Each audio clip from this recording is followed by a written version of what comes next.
पूर्वी उत्तर प्रदेश के जिलों में आतंक का पर्याय बने गैंगस्टर नेता मुख्तार अंसारी की बृहस्पतिवार को बांदा के एक अस्पताल में दिल का दौरा पड़ने से मौत हो गई।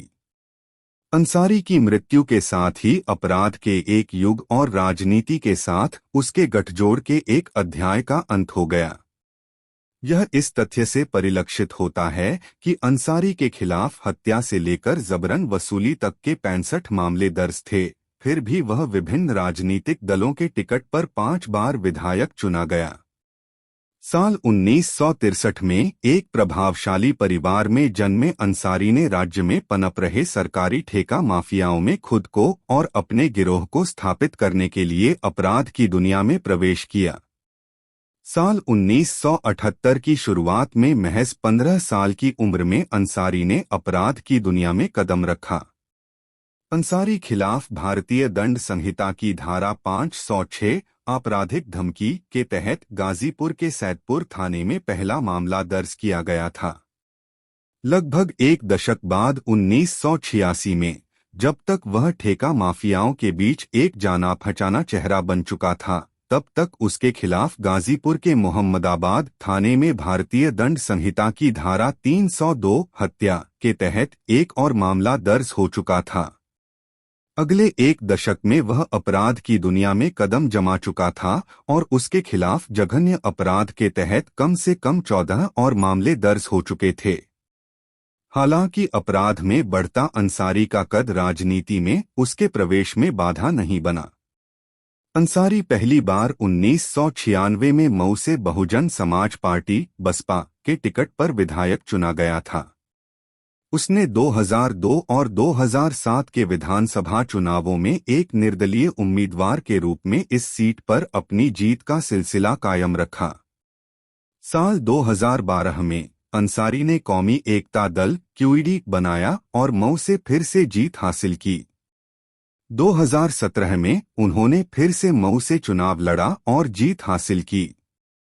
साल 2022 में मुख्तार ने अपने बेटे अब्बास अंसारी के लिए सीट खाली कर दी, जो सुहेलदेव भारतीय समाज पार्टी के टिकट पर इस सीट से जीते। वह पिछले 19 वर्षों से उत्तर प्रदेश और पंजाब की विभिन्न जेलों में बंद रहा।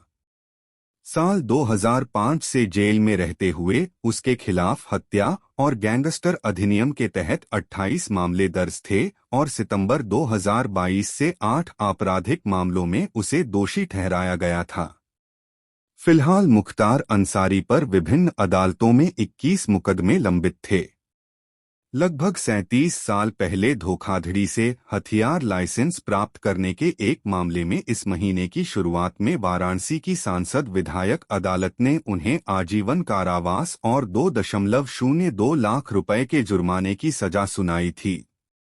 सितंबर 2022 से लेकर पिछले 18 महीनों में यह 8वां मामला था, जिसमें उन्हें उत्तर प्रदेश की विभिन्न अदालतों ने सजा सुनाई थी और दूसरा मामला जिसमें उन्हें आजीवन कारावास की सजा सुनाई गई थी।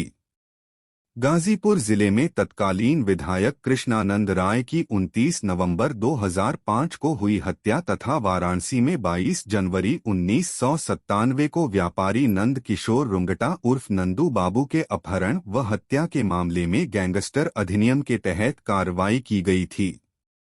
वहीं 15 दिसंबर 2023 को वाराणसी की एक सांसद विधायक अदालत ने भाजपा नेता और कोयला व्यापारी नंद किशोर रुंगटा के अपहरण व हत्या के मामले में अंसारी को 5 साल 6 महीने की सजा सुनाई थी। इसी तरह 27 अक्टूबर 2023 को गाजीपुर सांसद विधायक अदालत ने 2010 में उनके खिलाफ गैंगस्टर अधिनियम के तहत दर्ज एक मामले में उन्हें 10 साल के कठोर कारावास और 5 लाख रुपए के जुर्माने की सजा सुनाई थी। 5 जून 2023 को वाराणसी की एक सांसद विधायक अदालत ने पूर्व कांग्रेस विधायक और वर्तमान उत्तर प्रदेश कांग्रेस अध्यक्ष अजय राय के बड़े भाई अवधेश राय की हत्या के मामले में अंसारी को आजीवन कारावास की सजा सुनाई थी।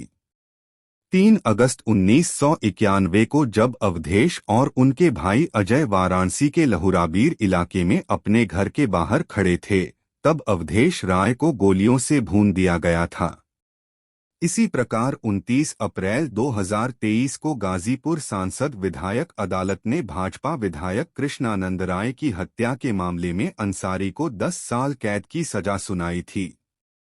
इलाहाबाद उच्च न्यायालय की लखनऊ पीठ ने 23 सितंबर 2022 को पूर्व विधायक के खिलाफ लखनऊ के हजरतगंज थाने में 1999 में गैंगस्टर अधिनियम के तहत दर्ज मामले में अंसारी को 5 साल के कठोर कारावास की सजा सुनाई थी और 50,000 रुपये का जुर्माना लगाया था।